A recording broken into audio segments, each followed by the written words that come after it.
एक बार जोरदार नारा लगाएंगे, भारत माता की। यार उपवास पे बैठे हो, ऐसे आवाज लगाओगे तो भाजपाई देख रहे होंगे, कह रहे हैं थोड़ा कमजोरी आ गई क्या। जोरदार नारा लगना चाहिए, संसद तक, प्रधानमंत्री जी के घर तक आवाज जाए आपकी। भारत माता की, भारत माता की। इंकलाब अरविंद केजरीवाल, अरविंद केजरीवाल। आम आदमी पार्टी, आम आदमी पार्टी। मंच पर आसीन दिल्ली विधानसभा के माननीय अध्यक्ष आदरणीय रामनिवास जी, पार्टी के प्रदेश के अध्यक्ष, दिल्ली सरकार के मंत्री गोपाल राय जी, पार्टी के राष्ट्रीय संगठन मंत्री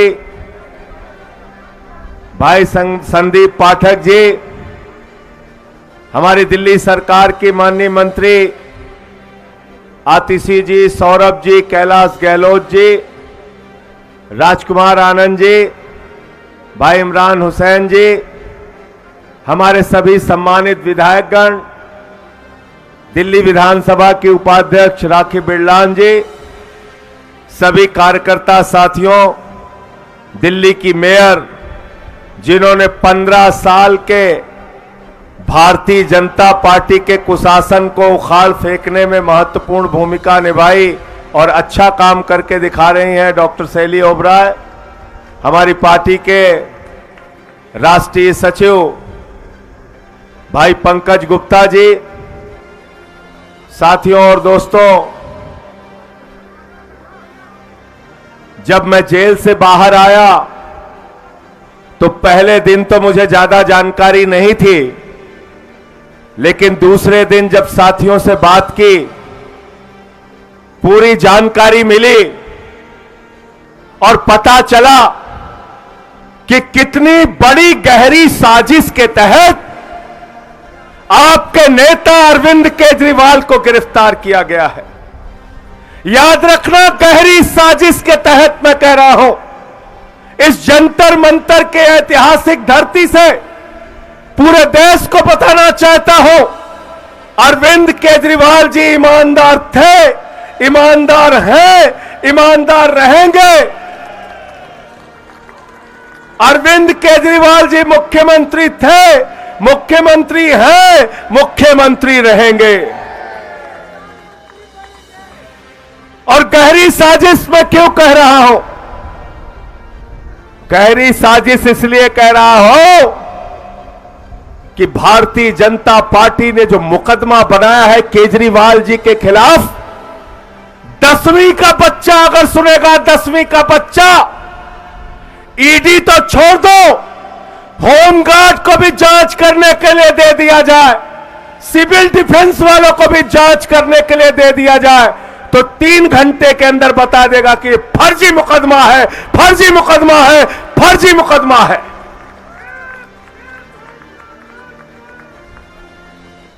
जरा ध्यान से सुनना और कार्यकर्ता साथियों, इसको घर घर में पहुंचाओ।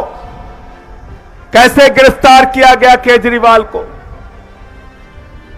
162 गवाह ईडी के हैं, 162 गवाह,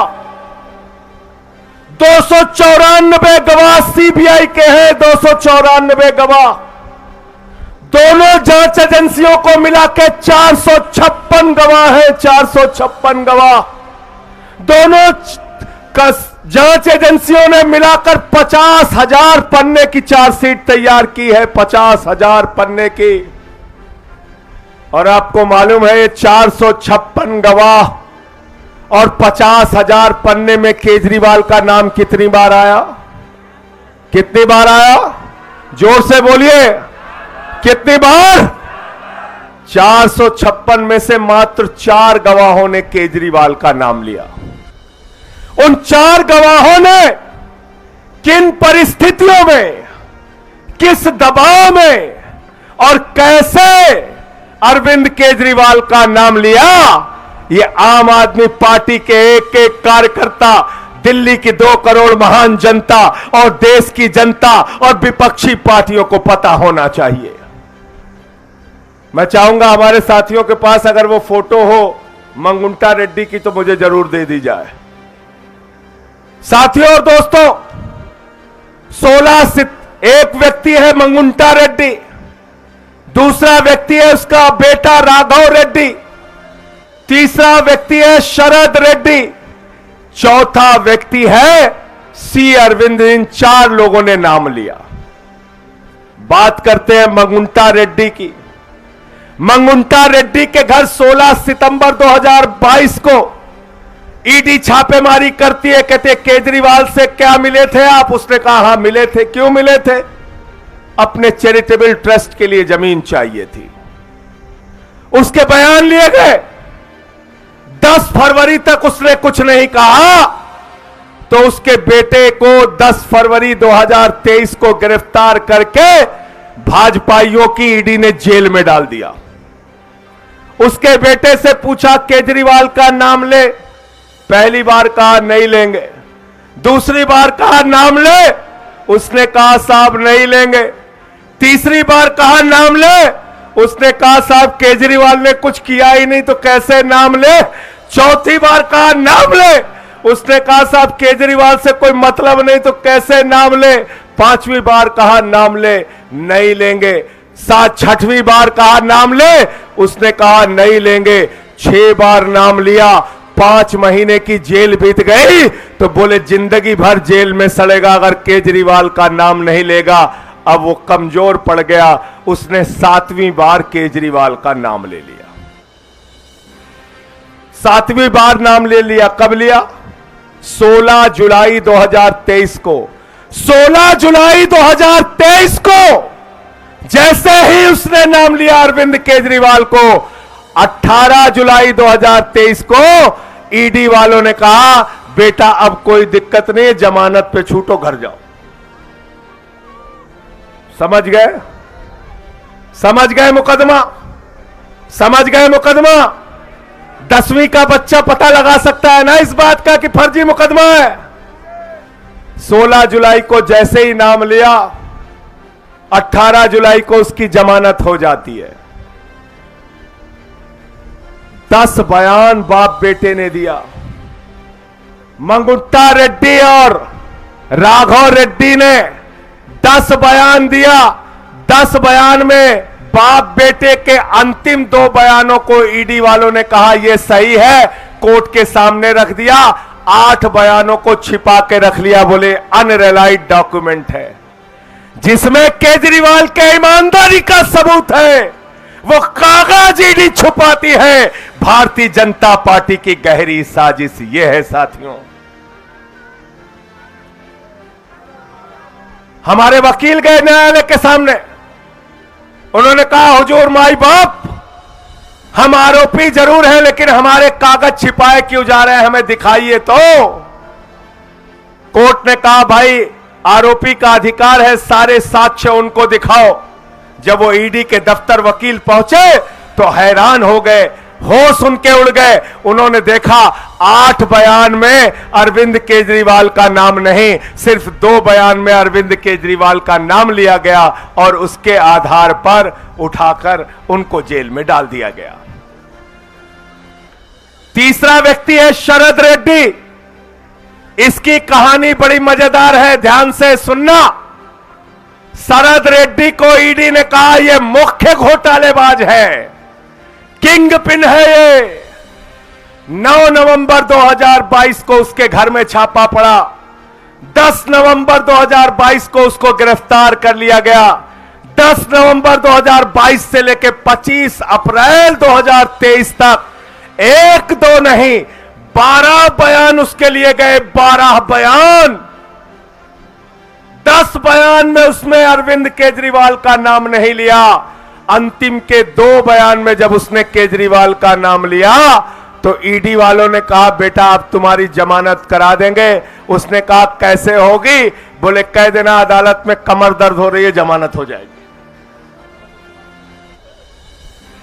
मनीष सिसोदिया जी की पत्नी पिछले 20 साल से एक बीमारी से ग्रसित है।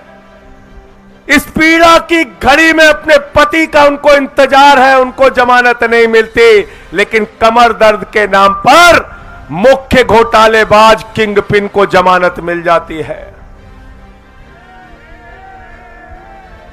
एक ईमानदार आदमी जिसकी बेगुनाही के सबूत चिल्ला चिल्ला कर बोल रहे हैं, उसकी जमानत का विरोध करने के लिए ईडी एड़ी चोटी लगा देती है अरविंद केजरीवाल की जमानत का विरोध करने के लिए, लेकिन शरद रेड्डी को कमर दर्द के नाम पे जमानत मिल जाती है। और वो शरद रेड्डी कौन है?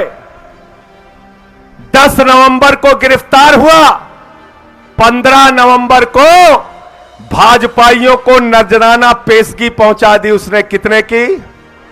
कितने की? कितने की? पीछे तक बोलिए जिससे याद रहे, मीडिया वाले भी सुने। कितने की पेशगी पहुंची? जोर से बोलो, मीडिया वाले नहीं सुन रहे। 5 करोड़।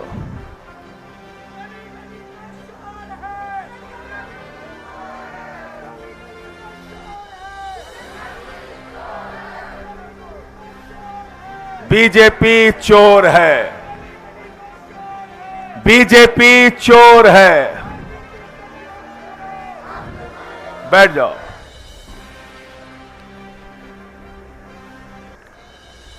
₹5 करोड़ दिया और उस शरद रेड्डी ने गिरफ्तारी से लेकर रिहाई तक 55 करोड़ रुपए की रिश्वत दी भाजपाइयों को। 55 करोड़ की। ईडी वाले कह रहे हैं शराब घोटाला, शराब घोटाला, शराब घोटाला। सीबीआई वाले कह रहे हैं शराब घोटाला, शराब घोटाला, शराब घोटाला। इनकम टैक्स वाले कह रहे हैं शराब घोटाला, शराब घोटाला, शराब घोटाला। अरे शराब घोटाला तो खुल गया, तुम्हारे माई बाप भारतीय जनता पार्टी वालों ने शराब घोटाला किया है। किया है कि नहीं किया? बताओ, किया है कि नहीं किया? किया है ना शराब घोटाला? शराब घोटाला किया है भारतीय जनता पार्टी वालों ने।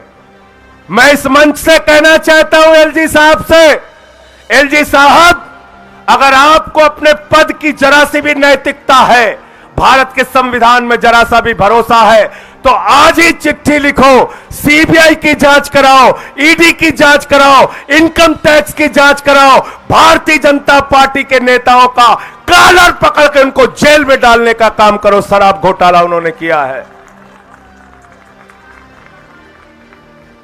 गलत तो नहीं कह रहा हूं? गलत तो नहीं कह रहा हूं? आतिशी जी, शराब घोटाला, खुला हुआ शराब घोटाला, भाजपा के नाम का शराब घोटाला, उसमें एलजी साहब चिट्ठी क्यों नहीं लिखते?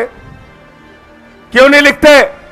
मैं अपने सभी मंत्रियों से, विधायकों से अनुरोध करूंगा कि बीजेपी के शराब घोटाले पर जांच के लिए ये 55 करोड़ की मनी टेल जो मिली है, इस पर बीजेपी के नेताओं से पूछताछ की जाए, गिरफ्तारी की जाए। इसकी मांग देश की सरकार से, एलजी से, राष्ट्रपति से हम सबको मिलकर करनी चाहिए। गोपाल भाई, गलत कह रहा हूं? बिल्कुल होनी चाहिए। इनकी गिरफ्तारी करो, जेल में डालो। कहते हैं भाजपाइयों का तो हाल हो गया है, चोरी भी और सीना जोरी भी। भ्रष्टाचार के खिलाफ भाजपाई बोलते हैं, भ्रष्टाचार के खिलाफ भाजपा वाले बोलते हैं। जिन्होंने 15 लाख करोड़ रुपए पूंजीपतियों का माफ कर दिया, वो भाजपा वाले बोलते हैं। जिन्होंने नोटबंदी का घोटाला किया, जिसने हिंडनबर्ग के घोटाले को बचाने का काम किया, जिसने देश की सारी संपत्ति एक आदमी के नाम पर नीलाम कर दिया और देश भर के सारे बड़े भ्रष्टाचारियों को चुन चुन कर माला पहना के पैर छूकर भारतीय जनता पार्टी में शामिल कर लिया। ऐसी भ्रष्टाचारी पार्टी भ्रष्टाचार के खिलाफ बोलती है। आजादी के बाद से लेकर आज तक हिंदुस्तान की धरती पर भ्रष्टतम पार्टी अगर कोई है, सबसे भ्रष्ट पार्टी अगर कोई है, तो उस पार्टी का नाम है भारतीय जनता पार्टी। वो पीछे से कह रहे हैं बंगारू जनता पार्टी, याद हो गया। ताली बजाओ इनके लिए। इनको याद हो गया नाम जो मैंने पहले दिन बताया था, बंगारू जनता पार्टी। बंगारू लक्ष्मण राष्ट्रीय अध्यक्ष था बीजेपी का। रक्षा सौदे में रिश्वत लेते हुए कैमरे के सामने पकड़ा गया। 4 साल की सजा हुई थी। सजा हुई थी। और इतने भोला बालक बन जाते हैं भाजपाई, कहते हैं इस्तीफा दो, इस्तीफा दो, इस्तीफा दो। अरे जब एक ईमानदार आदमी अरविंद केजरीवाल, उनके खिलाफ कोई सबूत नहीं, गवाह तुमने जबरदस्ती के बनाए, तो ये इस्तीफा की नौटंकी मत करो। अरविंद केजरीवाल ईमानदार थे, ईमानदार हैं, ईमानदार रहेंगे। अरविंद केजरीवाल वो शख्स है जिन्होंने IRS की नौकरी को लात मारकर देश सेवा का संकल्प लिया। अरविंद केजरीवाल वो शख्स है जिन्होंने 13 दिन तक भ्रष्टाचार विरोधी आंदोलन चलाया। अरविंद केजरीवाल वो शख्स है जिन्होंने दिल्ली की जनता को बिजली के मामले में राहत दिलाने के लिए 1-2 दिन का नहीं, 15 दिन का अनशन रखा। अरविंद केजरीवाल वो व्यक्ति है जिन्होंने 10 दिन का अनशन इसी जंतर मंतर पे रखा। अरविंद केजरीवाल वो शख्स है जिन्होंने दिल्ली की जनता के लिए मुफ्त पानी का इंतजाम किया, मुफ्त बिजली का इंतजाम किया, मुफ्त शिक्षा का इंतजाम किया, मुफ्त स्वास्थ्य का इंतजाम किया, मुफ्त बस की यात्रा का इंतजाम किया, बुजुर्गों की तीर्थ यात्रा का इंतजाम किया, महिलाओं के लिए 1000 रुपए की आर्थिक सहायता का इंतजाम किया। अरविंद केजरीवाल का पूरा जीवन दिल्ली और देश वालों के लिए समर्पित है।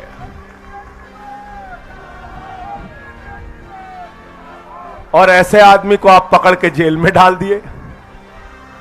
अफसोस होता है, तकलीफ होती है, पीड़ा होती है कि आपने ऐसे शख्स को पकड़ के जेल में डाल दिया।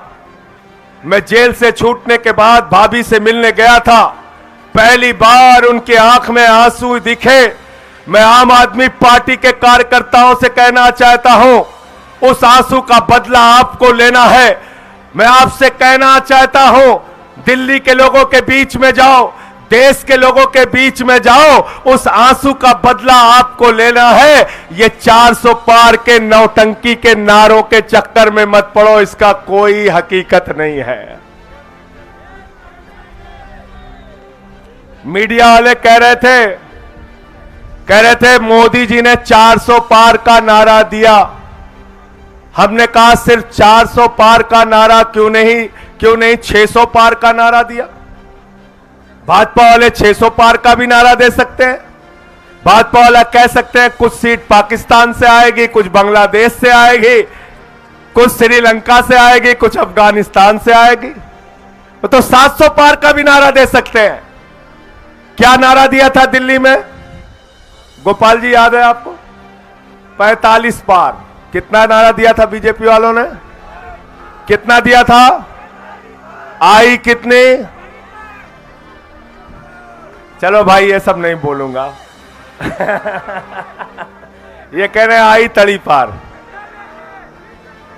8 सीट आई, 8 सीट, 8 सीट आई, 8 सीट। बंगाल में कितना नारा दिया था? 200 पार। कितना नारा दिया था? 200 पार। कितना नारा दिया था? आई कितनी? 1/4। 50-55 सीट आई। हरियाणा में कितना नारा दिया था? कितना नारा दिया था? 75 पार। आई कितनी? 40 सीट। मेघालय या मिजोरम कौन सा अभी मुझे चुनाव बता रहे थे, वहां नारा दिया था 21 पार, वहां आई 1 सीट। कितनी आई? 1 सीट। जब 21 पार का नारा देते हो आती है 21, 1 जब 200 पार का नारा देते हो आती है 50, जब 45 पार का नारा देते हो आता है 8, तो जब 400 पार का नारा दे रहे हो तो आएगी 4। थोड़ा कम बोल रहे हो तुम लोग, इतने 4 थोड़ा है 40। तोमर जी कह रहे हैं 40 आएगी, 40 मान लें। चलो बहुत ताकत लगाएंगे, 100 आ जाएगी। इन जुमलों में मत फंसना, इन जुमलों के चक्कर में मत फंसना, मैं आपसे कहना चाहता हूं। बैठ जाओ बैठ जाओ। और एक चीज बताओ, इतने दिन से मीडिया वाले पत्रकारिता का कवरेज कर रहे बहुत सारे नेताओं को इन्होंने देखा है। रामनिवास गोयल जी हमारे बड़े वरिष्ठ नेता है, इन्होंने भी बहुत सारे नेताओं को देखा है। रामनिवास जी जरा मुझे बताइए, हिंदुस्तान का कोई नेता अगर 400 पार सीट का नारा देकर उसके मन में विश्वास है कि 400 सीट आएगी, तो कभी वो मुख्यमंत्री को गिरफ्तार करेगा क्या? करेगा क्या? करेगा क्या? कभी वो कांग्रेस पार्टी का खाता सीज करेगा क्या? कभी वो झारखंड के मुख्यमंत्री को गिरफ्तार करेगा क्या? भैया 400 पार का जिसका नारा होता है और उसको यकीन होता है कि हमारी सरकार बन रही है, वो ऐसे हथकंडे नहीं अपनाता। इसलिए मोदी जी हार रहे हैं और 2024 में वापस जा रहे हैं।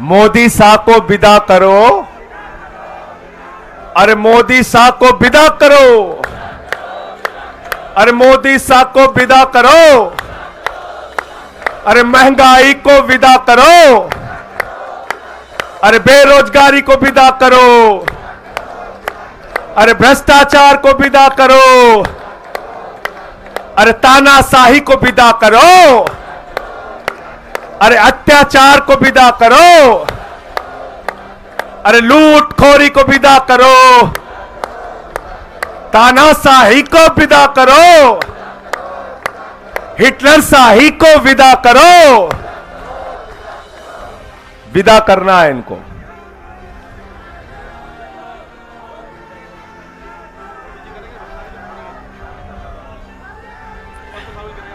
ये तोमर जी याद दिला दिया कुछ इन्होंने, जो जो भूलता जाऊं याद कराते जाइएगा। भाजपा ये कह रहे हैं हम भ्रष्टाचार के खिलाफ लड़ाई लड़ रहे हैं। मोदी जी ने कहा है हमारी गारंटी है, ये मोदी की गारंटी है, एक भी भ्रष्टाचारी को नहीं छोड़ूंगा, इसकी गारंटी है। पूरब से लेके पश्चिम तक, उत्तर से लेके दक्षिण तक, एक एक भ्रष्टाचारी को बीजेपी में शामिल करूंगा, ये मोदी की गारंटी है। क्यों मुकेश गोयल जी, गारंटी है नहीं है? अजीत पवार को 70,000 करोड़ रुपए का घोटाला करने के बाद बीजेपी में शामिल करूंगा, मोदी जी की गारंटी। जोर से बोलो यार, खा के नहीं आए हो क्या? अरे उपवास पे तो हम भी हैं भाई।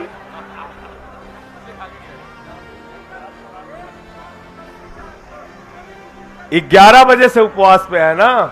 सवेरे तो नाश्ता किए होंगे, नहीं किए? पूरा उपवास है ना।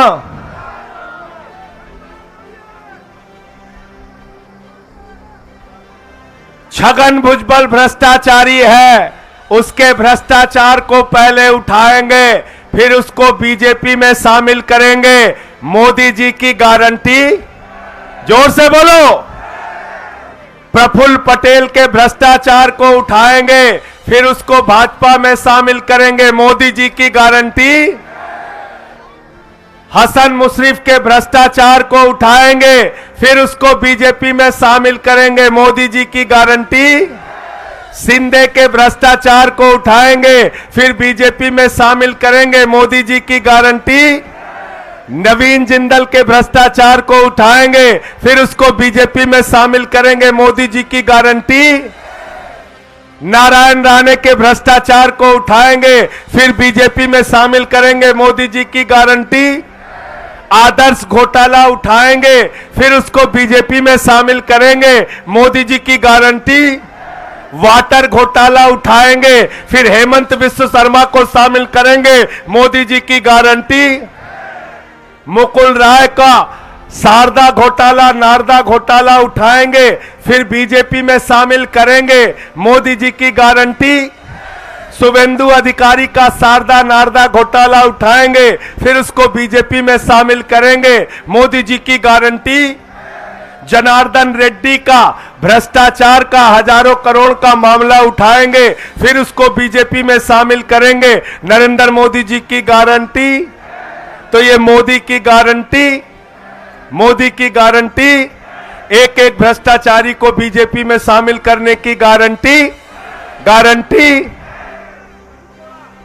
मधु कोड़ा के भ्रष्टाचार को, यार नाम याद दिला रहे यार, बड़े हिम्मत, वाह भाई वाह, ऐसे कार्यकर्ता होने चाहिए। देखो अपडेट रखते हैं।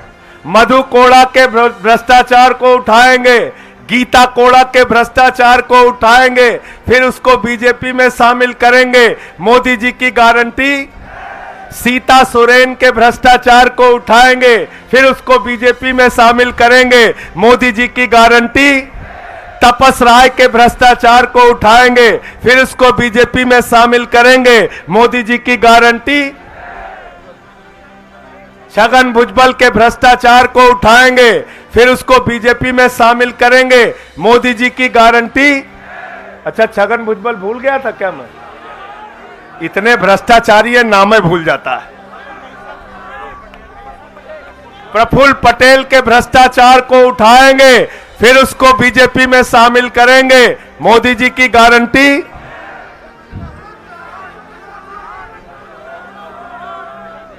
अशोक चौहान बोल दिया, आदर्श घोटाला बोल दिया। आदर्श घोटाले से अशोक चौहान सब समझते हैं।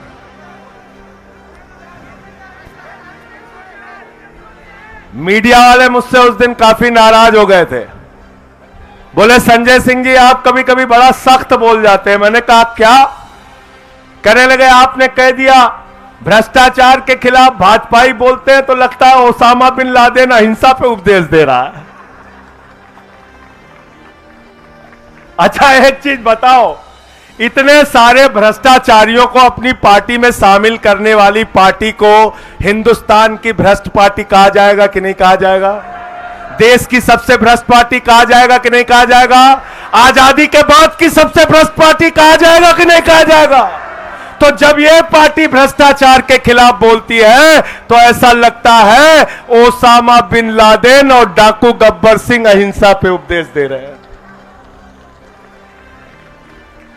गलत तो नहीं कहा, गलत तो नहीं कहा।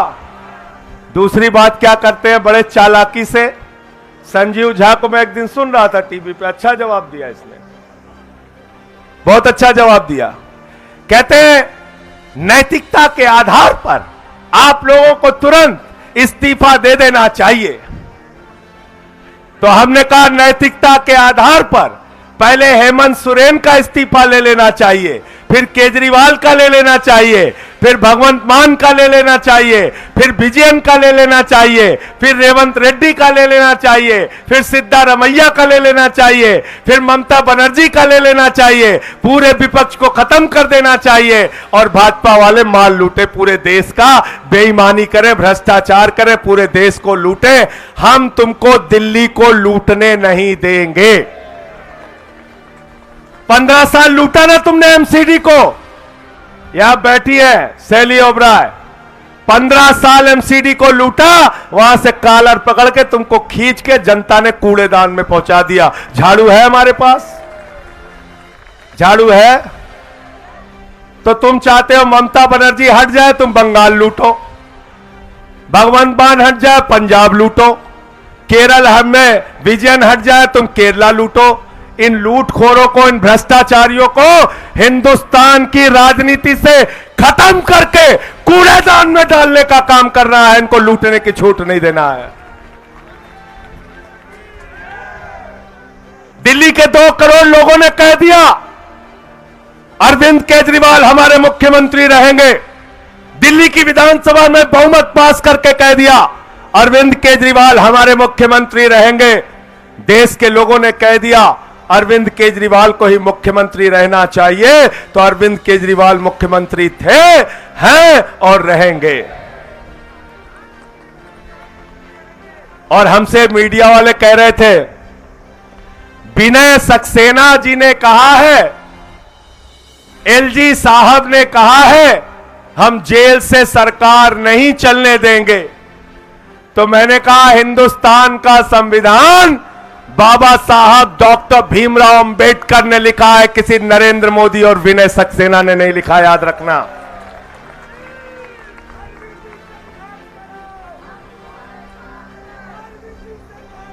दिखा हमको कहा भारत के संविधान में लिखा है कि झूठे मुकदमे लगा के एक ईमानदार मुख्यमंत्री को अगर तुम जेल में डाल दोगे तो उसको इस्तीफा देना पड़ेगा। आज मैं तुमको बताता हूं कहानी, ध्यान से सुनना। क्या कहते हैं, आपके नेता 1 साल से जेल में है, उनको जमानत नहीं मिल रही। आपके नेता इतने महीने से जेल में है, उनको जमानत नहीं मिल रही। तो आज के बाद जब टीवी पे हमारा प्रवक्ता जाए, भाजपा के बीच में जाए, तो उनसे पूछना अटल बिहारी वाजपेयी जी 19 महीने देश की जेल में रहे, उनको जमानत नहीं मिली। लाल कृष्ण आडवाणी जी 19 महीने देश की जेल में रहे, उनको जमानत नहीं मिली। रविशंकर प्रसाद जी 19 महीने देश की जेल में रहे, उनको जमानत नहीं मिली।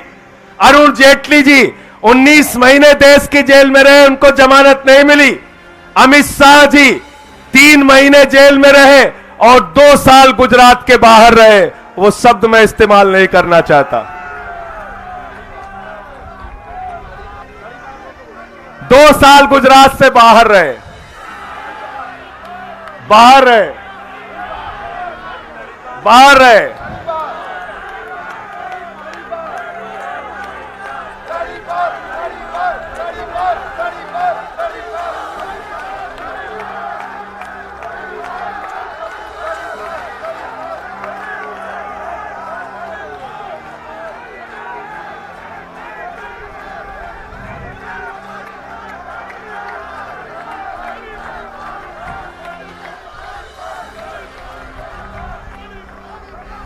रहे कि नहीं रहे? न्याय कितने साल में मिला उनको? 5 साल के बाद 2015 में जब उनकी सरकार हो गई तब वो बरी हुए। 5 साल तक मुकदमा चला, 2010 से लेकर 2015 तक। अटल बिहारी वाजपेयी जिनका हम सब सम्मान करते हैं, वो 19 महीने जेल में रहे, देश के प्रधानमंत्री बने।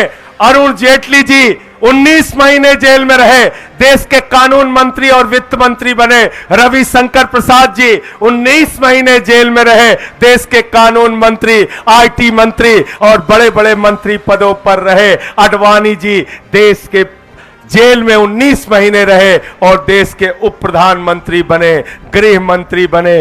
भारत रत्न से उनको नवाजा गया।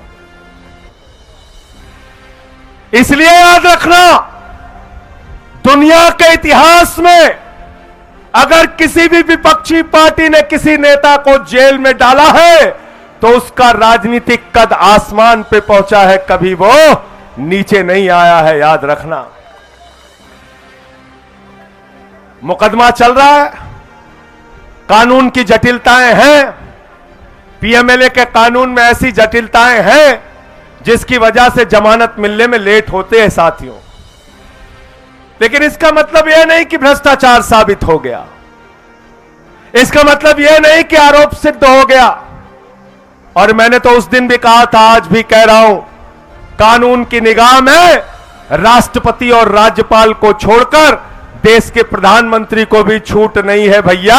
अगर केरल में मुकदमा हो गया, तमिलनाडु में हो गया, बंगाल में हो गया, अगर पंजाब में मोहाली और रोपड़ में हो गया, तो प्रधानमंत्री जी को दरोगा बुलाएगा और थाने थाने घूमना पड़ेगा। गलत तो नहीं कह रहा हूं? गलत तो नहीं कह रहा हूं? समय बता दीजिएगा भाई अगर ज्यादा हो रहा हो तो। ठीक है, ठीक है। साथियों और दोस्तों, मैं आप सबसे यही कहना चाहता हूं, यह बड़ी लड़ाई है और इस बड़ी लड़ाई के अंदर एक महाभ्रष्ट पार्टी भारतीय जनता पार्टी आपके सामने है। उस भारतीय जनता पार्टी का शराब घोटाला पूरे देश के सामने उजागर हो चुका है। 55 करोड़ रुपए की रिश्वत, उसका मनी ट्रेल, 5 करोड़ का पहले मिला ले तो 60 करोड़ रुपए का साफ साफ भ्रष्टाचार, भारतीय जनता पार्टी का भ्रष्टाचार पूरे देश के सामने आ चुका है। भ्रष्टाचारियों को चुन चुनकर अपने पार्टी में शामिल करने का मामला पूरे देश के सामने आ चुका है। अग्निवीर जैसी योजना हो, महंगाई हो, पूंजीपतियों का 15 लाख करोड़ रुपए माफ करना हो, या 750 किसानों की शहादत हो, या हिंदुस्तान के लोकप्रिय मुख्यमंत्री अरविंद केजरीवाल की गिरफ्तारी का मामला हो, एक एक चीज का बदला इनसे लेना है, एक एक चीज का हिसाब इनसे लेना है। और अगर हिसाब लेना चाहते हो तो 4 गुना ताकत से काम करना, लोगों के बीच में जाना और सच्चाई बताना, लोगों के बीच में जाकर 2024 में इस सरकार को उखाड़ कर फेंकना है, इस संकल्प को मजबूत करना, जाना और बताना किस तरह से आपके नेता अरविंद केजरीवाल को फंसाया गया है, कैसे उनके ऊपर झूठे मुकदमे लगाए गए हैं। 20,000 पन्ने तो छिपा के रखे हैं ईडी ने, 20,000 पन्ने। उस 20,000 पन्ने की सच्चाई क्या है वो आने वाले दिनों में कोर्ट के सामने आएगी और दूध का दूध, पानी का पानी हो जाएगा। अरविंद केजरीवाल, मनीष सिसोदिया, सत्येंद्र जैन छूटेंगे, जेल के ताले टूटेंगे, जेल के ताले टूटेंगे, जेल के ताले टूटेंगे, अरे जेल के ताले टूटेंगे, अरे जेल के ताले टूटेंगे, अरे जेल के ताले टूटेंगे। अरे हिटलर शाही मुर्दाबाद, अरे मोदी शाही मुर्दाबाद, अरे तानाशाही मुर्दाबाद। और जोर जुल्म के टक्कर में, हर जोर जुल्म के टक्कर में, हर जोर जुल्म के टक्कर में, और जो हमसे टकराएगा, और जो हमसे टकराएगा, और जो हमसे टकराएगा, आम आदमी जिंदाबाद, केजरीवाल जिंदाबाद, हमारे साथी जिंदाबाद, हमारे साथी जिंदाबाद, हमारे कार्यकर्ता जिंदाबाद, आम आदमी जिंदाबाद, अरे आम आदमी जिंदाबाद। अरे जेल के ताले टूटेंगे, जेल के ताले टूटेंगे, लड़ेंगे, लड़ेंगे, लड़ेंगे, लड़ेंगे, लड़ेंगे, अरे लड़ेंगे, अरे लड़ेंगे, अरे लड़ेंगे, लड़ेंगे।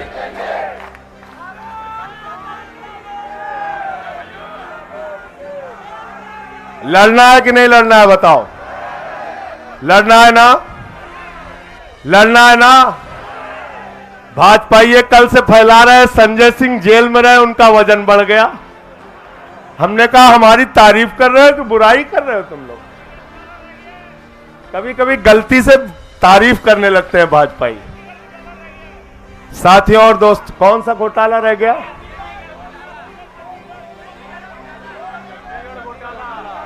चंडीगढ़ घोटाला रह गया।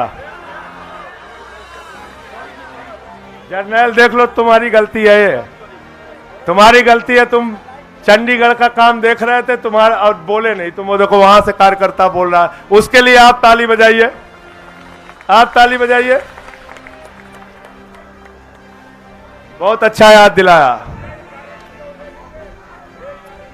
कह रहे केजरीवाल इस्तीफा दे दें।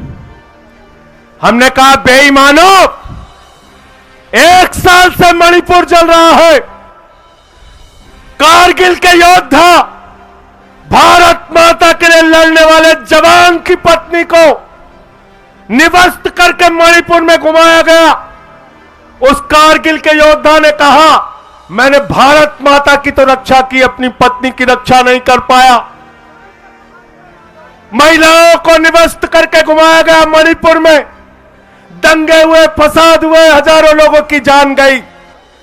मणिपुर को जलाने वाले मुख्यमंत्री को भाजपा के लोग अपने कंधे पर बिठा के माला पहना के घुमाते हैं। केजरीवाल जैसे ईमानदार मुख्यमंत्री से इस्तीफा मांगते हैं। शर्म आनी चाहिए इन बेईमानों को।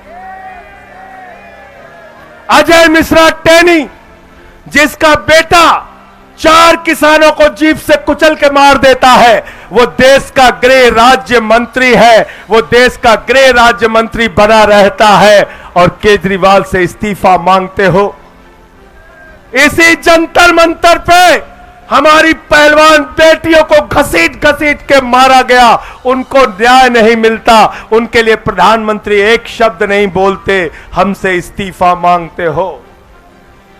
अरे हमने इस देश के लिए अपना खून और पसीना बहाया है। अरविंद केजरीवाल ने अपना खून और पसीना बहाया है। हम इस्तीफा नहीं देंगे, तुमसे लड़ाई लड़ने का काम करेंगे, लड़ाई लड़ने का। तुम ऐसे ही अगर सरकारों को गिराते रहे। धन्यवाद देना चाहूंगा देश के मुख्य न्यायाधीश को। चंडीगढ़ में हम जीत रहे थे, हमें हरा दिया, कैमरे ने पकड़ लिया, चीफ जस्टिस ने अदालत में पकड़ लिया। वोट जो हमारे पक्ष में पड़ा, उसको भाजपा वाला पेन से मिटा रहा था।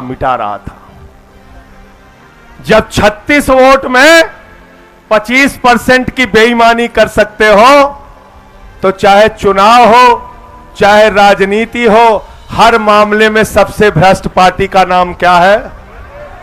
यही तुम लोग कमी कर रहे थे। मैं जेल से जब देख रहा था ना, तो यही बताने में थोड़ा थोड़ा कमी रह गई। अब कमी मत करना। अब कमी तो नहीं करोगे? अब सब कुछ बता दिया मैंने, सबको बताना। सबसे भ्रष्ट पार्टी का नाम क्या है? बंगारू जनता पार्टी। बंगारू जनता पार्टी। अब चंडीगढ़ याद दिला दिया तो और याद दिला देता हूं। अरुणाचल की सरकार किसने गिराई? भारतीय जनता पार्टी। वो कह रहे बंगारू जनता पार्टी। उत्तराखंड की सरकार किसने गिराई? कर्नाटक की सरकार किसने गिराई? गोवा में जोड़ तोड़ के करे सरकार किसने बनाई? महाराष्ट्र में सरकार किसने गिराई? मध्य प्रदेश में सरकार किसने गिराई?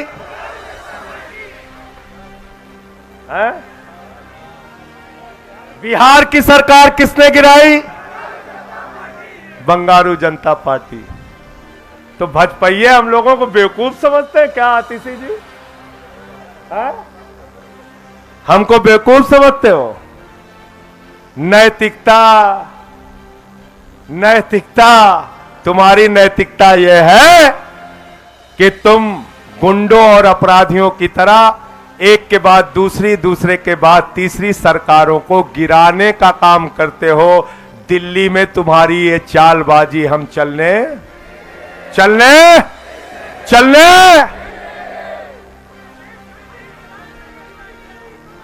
पंजाब में तुम्हारी ये चालबाजी हम चलने, जहां 2 सरकारें वहां तो बिल्कुल नहीं चलने देंगे। और पूरे देश में जहां जहां नौटंकी करोगे, हम तुम्हारे खिलाफ लड़ेंगे।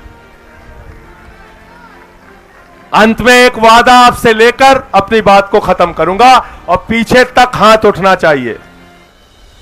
जहां 23 सीट पर आम आदमी पार्टी चुनाव लड़ रही है, तन मन धन से चुनाव तक दिन रात उन इलाकों में जाकर मेहनत करोगे कि नहीं करोगे? करोगे कि नहीं करोगे? पार्टी को जिताने का काम करोगे कि नहीं करोगे? पूरे देश में जहां जहां इंडिया गठबंधन लड़ रहा है, चाहे वो कांग्रेस पार्टी का हो, समाजवादी पार्टी का हो, जो इंडिया गठबंधन की पार्टियां हैं, जहां जहां इंडिया गठबंधन का कैंडिडेट लड़ रहा है, आम आदमी पार्टी का कैंडिडेट नहीं है, वहां भी 4 गुना ज्यादा मेहनत से दिन रात मेहनत करके उन इंडिया गठबंधन के प्रत्याशियों को जिताने का काम करोगे कि नहीं करोगे? पीछे से बोलिए, जोर से, जोर से। इंडिया गठबंधन की सरकार 2024 में बनाना है और इन बेईमानों को देश की सत्ता से। अंतिम एक बात याद रखना, मैंने वहां भी कहा था, आज भी कह रहा हूं, केजरीवाल जीतेंगे, इंडिया गठबंधन जीतेगा तो आपके बच्चों को अच्छी शिक्षा मिलेगी, उनके चेहरे पर मुस्कान होगी, अच्छे अस्पताल बनेंगे, स्कूल बनेंगे, माताओं बहनों के लिए राहत मिलेगी। और अगर भाजपा ही जीत गए तो क्या देंगे आपको? क्या देंगे? नीरज याद है क्या देंगे आपको? क्या देंगे? यूपी क्या देंगे? भूल गए, भूल गए आप लोग। बताएं क्या देंगे? चलो बता देते हैं। हमारे 4 लोकसभा के प्रत्याशी भी यहां पे हैं। मैं चाहूंगा पहले उनका परिचय करा दूं। महाबल मिश्रा जी हैं, कुलदीप भाई हैं, हमारे सोमनाथ भारती जी, सोमनाथ भारती जी है, सही राम पहलवान जी, सही राम जी। इन सारे साथियों के लिए ताली बजाइए और इनको जिताने के लिए जुट जाइएगा आज ही से। अगर केजरीवाल जी के सच्चे सिपाही हो तो ये 4 की 4 ये सीट और 3 जो कांग्रेस के खाते में गई है वो 7 की 7 सीटें आम आदमी पार्टी को जीतना है, कांग्रेस को जीतना है, इंडिया गठबंधन को जीतना है दिल्ली में, और जैसा मैंने बताया देश में वैसे ही काम करना है।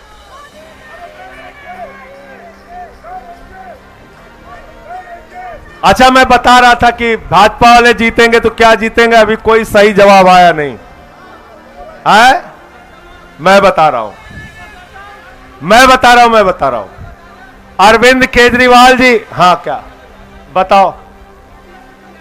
नहीं, अभी सही जवाब आया नहीं। मैं दे रहा हूं। अरविंद केजरीवाल अपना भाषण देते हैं, गोपाल राय जी देते हैं, संदीप पाठक देते हैं, आतिशी देती है, सौरभ भारद्वाज जी हमारे बोलते हैं, जहां जहां भाषण देते हैं, सौरभ भाई प्रेस कॉन्फ्रेंस करते हैं, जहां जहां जाते हैं कहते हैं हम अच्छे स्कूल बनाएंगे, अच्छे अस्पताल बनाएंगे, अच्छी सड़कें बनाएंगे। सौरभ भाई कहां है? आप अस्पताल बनाने के काम में लगे हैं ना? आपको पता ही नहीं मोदी जी क्या बना रहे हैं।